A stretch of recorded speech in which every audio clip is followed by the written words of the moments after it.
Hi everybody, Dan Illman, Matt Bernier. Post positions have been drawn for the Grade 1 Florida Derby on Saturday at Gulfstream Park. Let's take a look at this field of 9, and post positions important going a mile and an eighth on the dirt at Gulfstream. Matt, I'm going to throw some numbers out there. You tell me if they're just anomalies or something these connections should consider. Since March 31st, 2015, posts 1 through 5 at a mile and an eighth on the dirt, 23 for 135, that's 17%. Posts 6 through 9, however, 1 for 78. Your morning line favorite, Audible, post 8. Is he doomed?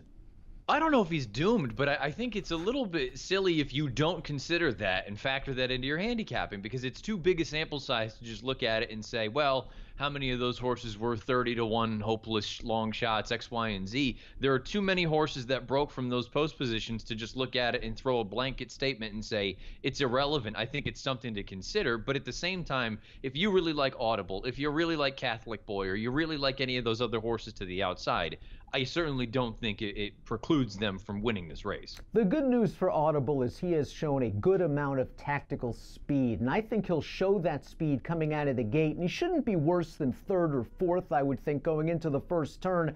And I think Todd Pletcher wouldn't be that upset if he was 3 wide instead of 5, and I think that's a good possibility. We don't have the Timeform US Pace Projector up just yet. That'll be up on our DRF Bets Race of the Day preview on Saturday. But I think that the speeds are obviously coming from the 1 and the 4. Strike Power, Promises Fulfilled, those two were the pace setters in the Fountain of Youth. I don't think Dale Romans wants to change anything, despite being outside of Strike Power. I think Robbie Alvarado was on an absolute send with Promises Fulfilled. Yeah, I agree. I think you've got to be forward with him. If it ain't broke, don't fix it. Send him out of the gate. Try to clear off to the front. You know that Strike Power is going to be close. He may not be out there dueling on the front end, but I think it's a scenario where you try to just replicate the tactics from the Fountain of Youth. If he can make the front, great. If you press the pace and Strike Power for some reason wants to go that route as well. Do you feel Luis Saez will be aggressive with Strike Power? Heck, he has the inside post. Both of his wins came in gate-to-wire fashion. He chased Promises Fulfilled from the outside in vain last time. Does he take the race to Promises Fulfilled, or in the back of the connection's mind, is that their concern about some distance? Maybe they want the Noble Indy trip from last week sort of break, let the speed go, get to the outside, and take one shot on the turn. It's going to be interesting to see, because that inside draw, it makes me think they may be more convinced to try to take it to the horses early on and try to go on with it. I look, is it just still simply a matter of this horse hasn't put it together yet? He's still a little bit on the green side. He's done everything wrong with his lead changes, basically, in all of his lifetime starts. He's been on the left lead, rounding the far turn, and stays on it and doesn't do what he's supposed to do. I just wonder if he's just still kind of a dummy out there. I think the talent is there. I just wonder, again, if he's going to be a heck of a lot more professional if he's going to get the job done Saturday. Can you foresee a good trip for Storm Runner, who is steadied a bit on the backstretch down towards the inside in the Fountain of Youth and then retreated? He has tactical speed. He has post position 5. I can certainly see Promises Fulfilled and Strike Power 1-2 going into the first turn. I can see Storm Runner and Audible 3-4. Yeah, I agree with you. I think Storm Runner, maybe he was a little unlucky in that Fountain of Youth because of the trip situation and he got shut off.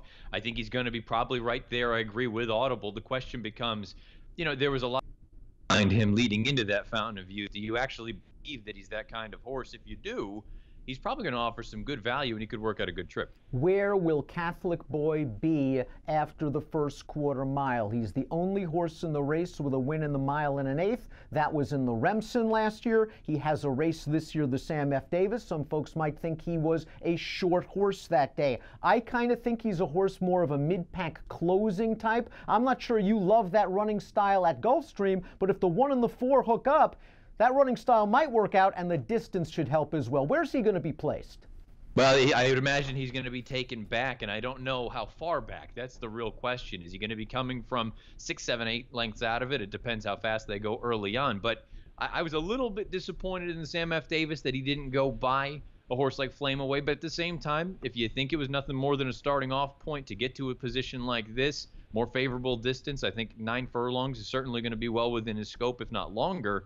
If he can sit, mid-pack where he's not completely outrun and not completely pace dependent, I think if it comes into a stamina contest, I think he's going to be able to outstay a number of them. Does any one horse move way forward because of this draw? Does any one horse become truly compromised by this draw? Or is it simply a situation, they're going to run their race, let the best horse win?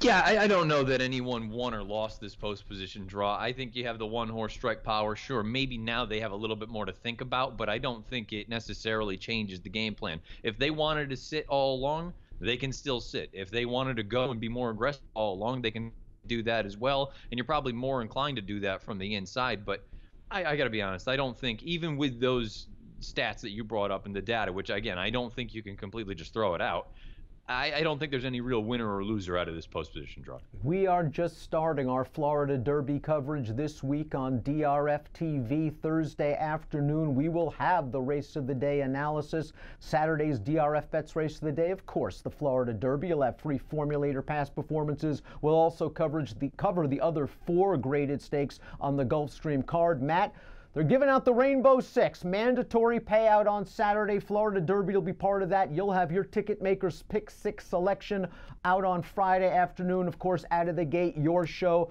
Lots to cover this weekend. It's an exciting weekend of racing, and it's all capped by the Florida Derby. Best of luck.